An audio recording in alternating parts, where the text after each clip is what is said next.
Smart medical practices are winning with AI, but losing when it comes to implementation. Here's how you be on the winning side with these 3 simple strategies. You've heard the buzz, but how do you bring AI into your medical practice that's effective, efficient, and enhances patient care? We're already seeing hundreds of medical practices actually use AI in how they go around their medical practice operations. But before I share with you the exact steps, first, let me ask you, are you ready? Only a few select practices will be ready for this insider information, and this will truly help them unlock new opportunities in their practice like never before. So if you're ready to listen to these secrets to help transfer your medical practice, listen closely. We're going to break it down to 3 distinct parts. First, we're going to talk about the why. There are actual problems that AI can solve, and I'll give you 5 problems that you're facing today that AI can absolutely fix. Second, we're going to talk about the how.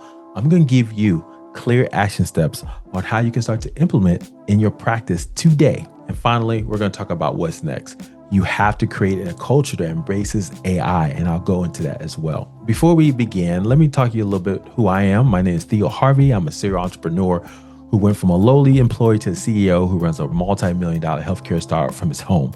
I raised over $1 million from VC and investors and worked with large organizations like Cisco Systems, AT&T, the Charles Barkley Organization, Blue Cross Blue Shield, and Google.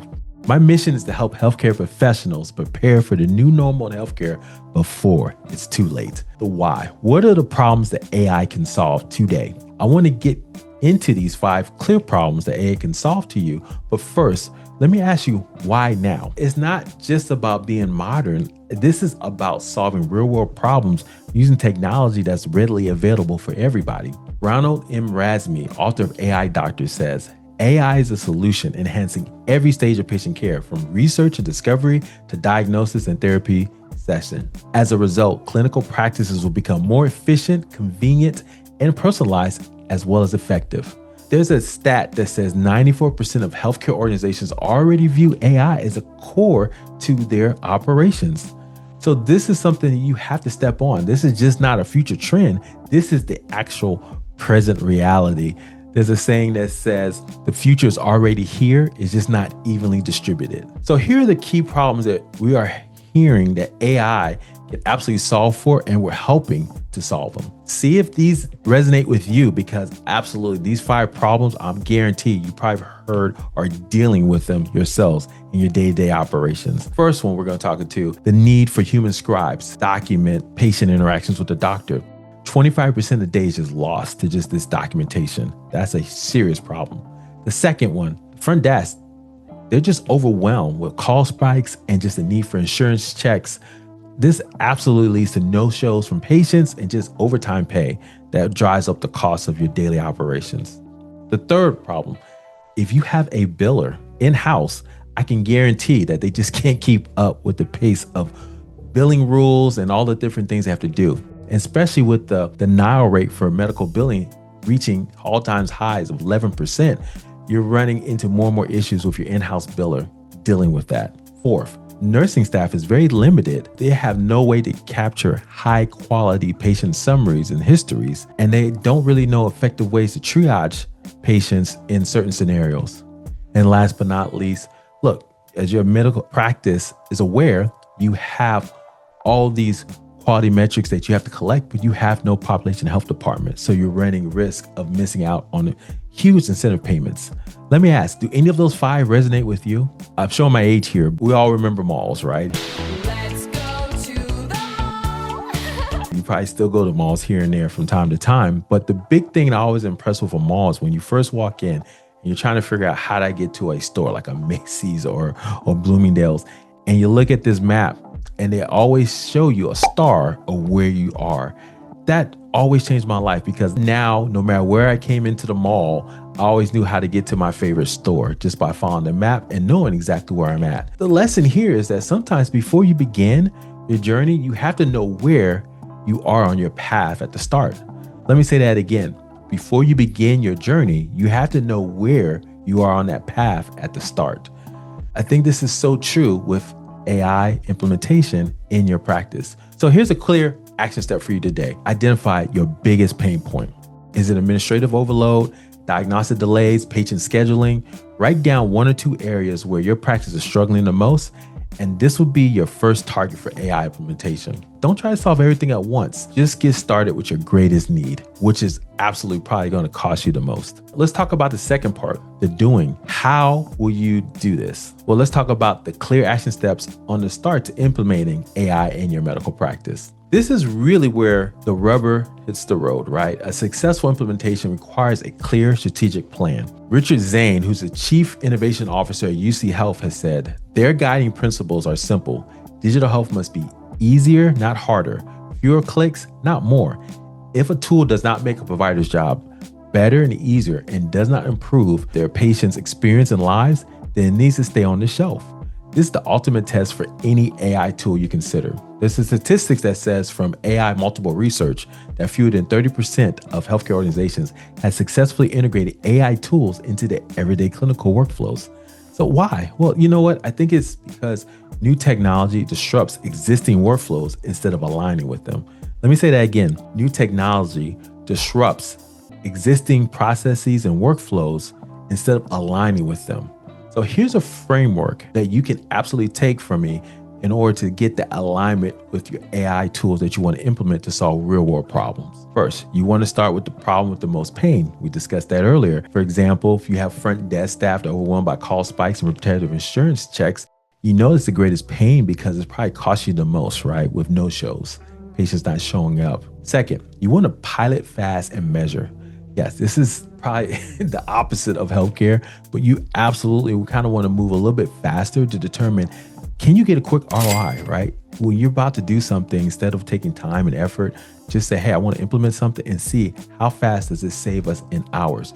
So the example I used before, if you're using a tool that helps you with scheduling more effectively, using a vendor that not only uses AI, but actually has a human in the member to kind of track what's going on inside the tool and give you those metrics clearly, then you'll be able to kind of measure if you're getting the time savings. So basically hours saved from your staff because now scheduling is done automatically for you. That's another key point. You want to make sure any AI tool or technology you use, you want to have a human in the middle.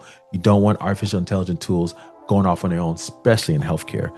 So making sure whatever vendor you work with, they have that man in the middle type of situation. Next, you want to make sure you empower a clinical champion. Look, adoption rates increase when there's a peer inside the practice that actually is leading that change. What we've seen is that it doesn't have to just be a physician or a nurse. It can actually be a front desk person or a tech savvy practice manager, but you definitely want someone that is really energetic because look, they can be the interface between the practice and the vendor, but they can also communicate areas of improvement from the practice back to the vendor and vice versa. And more importantly, can keep things on track because you have one person that's in charge, then typically that makes sure the project is moving forward in an effective fashion. Last but not least, you want to iterate quarterly. That means you want to constantly evaluate. You want to revisit templates, look at your rules, the scheduling rules that you set up for your patients to show up and making sure that you're still getting that same ROI every 90 days. More importantly, you want to verify if this is something that you don't want to get locked into, right, with the vendor. So let me ask you a question. Do you see a problem currently that you're running in your medical practice that you're struggling to kind of even get started on how to use some of these tools? I think we can help. We just recently launched our newest guide that will walk you through each one of these steps that I went over today. And the best part is absolutely free. Simply go to the link below, sensormed.com/AI-workflow to check out that guide and see if it can benefit you in your medical practice today. Next, we're going to talk about creating a culture that embraces AI so you can continuously improve. This is the final piece of the puzzle. The key is to measure the success and then look toward the future. Because let me tell you this, technology is always changing and it's currently changing very fast. I mean, we're hearing new technologies, new AI tools almost every month now. This is ridiculous, but this is the path that we're on. I can absolutely guarantee you, I'll take a bet. Please bet me. Now hit me. Hit me. That in 5 years, the way you will practice medicine will drastically change. But the goal is really to embrace change and make that part of a characteristic that you embrace so that you prepare for it and not run over by it. Jack Welch, famously the CEO of GE, says, change before you have to. There's a statistic that said AI scribes at the Permanente Medical Group found that the technology saved the physicians an estimated 15,791 hours of documentation time. Furthermore, 82% of physicians reported that their overall work satisfaction did improve. So this is a tangible return on investment by making a commitment to make innovation a part of your core competency. But look, this is only going to continue if you make an effort to innovate always in your current operations. Let's talk about a time where a company was an innovator and stopped and see what happened. And that is the case of Blockbuster. We all know the story, right? You remember back in the day when you wanted to see a movie, you had to go rent it. We just had these videotape recorders that we can watch all our favorite movies, but buying them at the time was cost prohibitive. I'm talking about they were like hundreds of dollars to buy your favorite movie. I remember when we first got our VHS, I think the first movie we saw was 2001: A Space Odyssey. Great movie. We didn't want to buy that, so we rented it. And man, we were just shocked at how great it was. I can remember the excitement I saw with that. But you know what? It was just too expensive to buy it. So Blockbuster changed that game by creating a home entertainment system where you can physically rent video. And that started in 1990s. And matter of fact, it became so popular, Blockbuster became synonymous with watching videos at home. But you know what? Netflix came. Netflix delivered DVDs by the mails in 1998, and it started streaming in the mid-2000s. Blockbuster was just slow to pivot. They did not see that customer preferences were changing, right? I didn't know if you know this, but Blockbuster absolutely had the chance to buy Netflix in the early stages, but did not. So we all know the story. Blockbuster lost out on this race. Netflix became the dominant model that people wanted to see movies. Physical store model was just uncompetitive, and basically Blockbuster filed for bankruptcy in 2010, and there's only one single store. The principle is innovation is not a one-time action, it's an ongoing process. Let me say that again. Innovation is not a one-time action, it's an ongoing process. What you can take from this is you need to establish your key performance indicators, a key KPI, basically things that you're tracking that's going to impact your practice the most. And then you want to measure the impact so you know the AI tool is effective, and more importantly, how you can look for a new tool that can assist you in your operations. And you want to review these metrics quarterly to see where you can go next. Today, we talked about like the why. What are the problems that AI can solve? I gave you 5 clear problems that I guarantee you're probably facing one of those today that AI can fix. Next, I gave you an action step guide on how you can start to implement these AI solutions in your practice. And finally, I talked about like how you create a culture of innovation so you can keep up what's next. Let me ask you a question. What is the single biggest struggle you are having in trying AI in your medical practice today? Let me know in the comments below.